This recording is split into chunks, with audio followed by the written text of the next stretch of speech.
వ్యక్తి తనకు సంబంధించిన ఒక బావిని ఒక అతనికి అమ్మేస్తాడు. ఆ కొనుక్కున్న వ్యక్తి నెక్స్ట్ డే వచ్చి నీళ్లు తీసుకుందామని ఆ బావి దగ్గరికి వస్తాడు. ఈ అమ్మిన వ్యక్తి ఏమో చాలా మోసగాడు. ఎలాగైనా ఇతన్ని మోసం చేయాలని అనుకుని ఒక ఉపాయం ఆలోచించి, చూడండి, నేను మీకు ఈ బావిని మాత్రమే అమ్మాను, ఈ బావిలో నీళ్ళని మాత్రం నేను అమ్మలేదు, అవి మీరు ముట్టుకోవడానికి లేదు, ఒకవేళ ఆ బావిలో నీళ్లు వాడుకుంటే నాకు దానికి తగ్గ డబ్బులు చెల్లించాలి అని చెప్తాడు. అప్పుడు అతడు కొద్దిసేపు ఆలోచిస్తాడు. ఆ కొనిన వ్యక్తి ఇతడు ఇలా మోసం చేస్తున్నాడు, నేను కూడా ఇతనికి తగిన ఉపాయం ఆలోచించాలి అని కొద్దిసేపు బాగా ఆలోచించాక అతనికి ఒక ఐడియా వస్తుంది.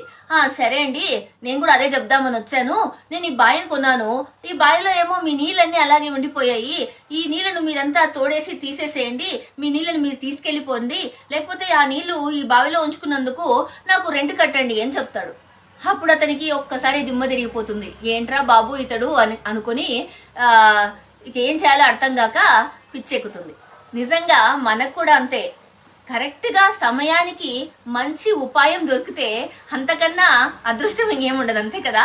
ఇప్పుడు తెలివైన వాళ్ళు ఎలాగైనా సరే మోసం చేయాలనుకున్న వాళ్ళను ఇలా తమ ఉపాయంతో ఎలాంటి కష్టం నుంచైనా బయటపడచ్చు. ఉపాయం ఉంటే ఏదైనా సాధించవచ్చు.